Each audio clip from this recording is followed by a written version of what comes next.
Sometimes through history, something comes along that changes everything as it has been known thus far. In the 1920s, such an art movement came around that changed the way art was defined. The Surrealism movement. It combined elements of Dada and Cubism to create something unknown to the art world. Dada was a movement in which artists stated their disgust with the war and with life in general. These artists showed that European culture had lost meaning to them by creating pieces of anti-art. The idea here was to go against traditional art. The Surrealism movement started in Europe in the 1920s after World War I in Paris. Surrealism was first the work of poets and writers. The French poet André Breton is known as the Pope of Surrealism.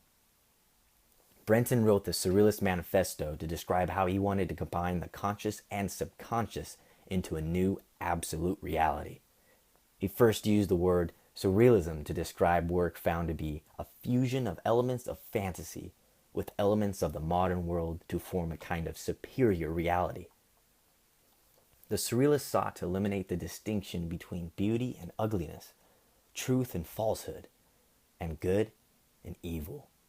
In their opinion, cultural constructions merely restricted the imagination.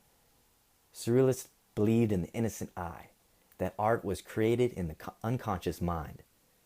Most surrealists worked with psychology and visual techniques, basing their art on memories, feelings, and dreams. And they often used hypnotism and drugs to venture into the dream world, where they looked for unconscious images that were not available in the conscious world. These images were seen as pure art. Surrealists strongly embraced the ideas of Sigmund Freud. His method of psychoanalytic interpretation could be used to bring forth and illuminate the unconscious. Freud once said, "A dream that is not interpreted is like a letter that is not opened." And surrealists adapted this idea into their artwork. The title of my exhibition is Liberate the Imagination, where imaginative dreams and visions are free from conscious rational control.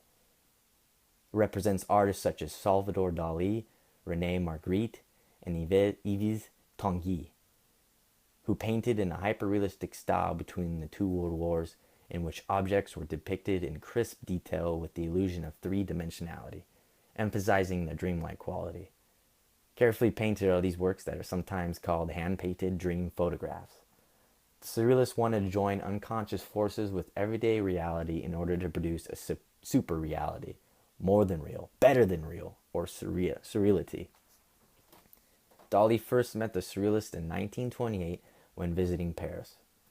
After joining the Surrealist movement, Dali's style rapidly grew.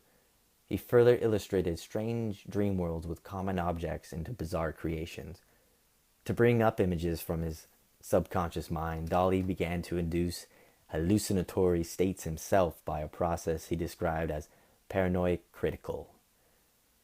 Once Dali hit on that method, his painting style developed with an unexpected pace, and from 1929 to 1937 he produced the paintings which made him the world's best-known surrealist artist. He depicted a dream world in which commonplace objects are juxtaposed and deformed. Now for René Magritte, he was a figurative surrealist who specialized in academic, naturalistic, but illusionistic pictures.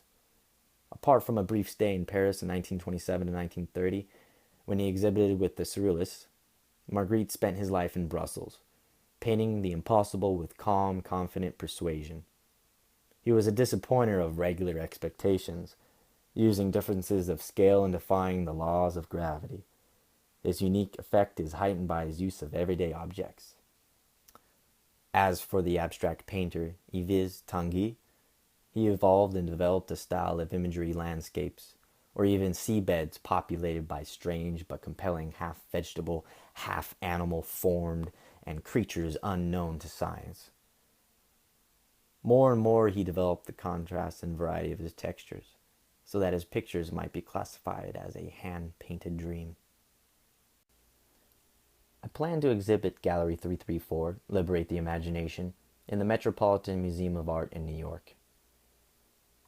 In the display window, on the left, we're going to have a painting by Tanguy, The Hidden Letter. It is 22 by 15 inches. Second in order, we have a painting by Salvador Dali titled Three women with heads of flowers finding the skin of a grand piano on the beach. It's 21.3 by 25.6 inches. And third in order, we have a painting by Rene Magritte, Time Transfixed, 57.9 by 38.9 inches. And another painting by Magritte on the right of the display window, titled Portrait of Paul Gustave van Heck. It's 25.6 by 19.7 inches. Upon entering the gallery, the curatorial statement will be on the right of the wall.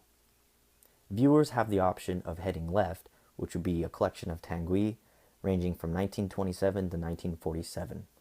There's a total of 11 paintings. We also have Salvador Dali's collection in the middle, which is 1929 to 1963. There's a total of 13 paintings. And then to the right of the gallery, we have Rene Magritte's collection ranging from 1926 to 1962, and there's 14 total. As you can see, there's two movable walls in a T shape. The wall closest, perpendicular to the doors, is approximately 5 feet away so the fire marshal doesn't shut us down. The wall furthest away, parallel to the doors, that's movable, has a T-joint crossing with 5 feet on the left. This enables enough viewers to go around to the left or to the right if they choose upon entering. This concludes my video presentation. Thank you for your time.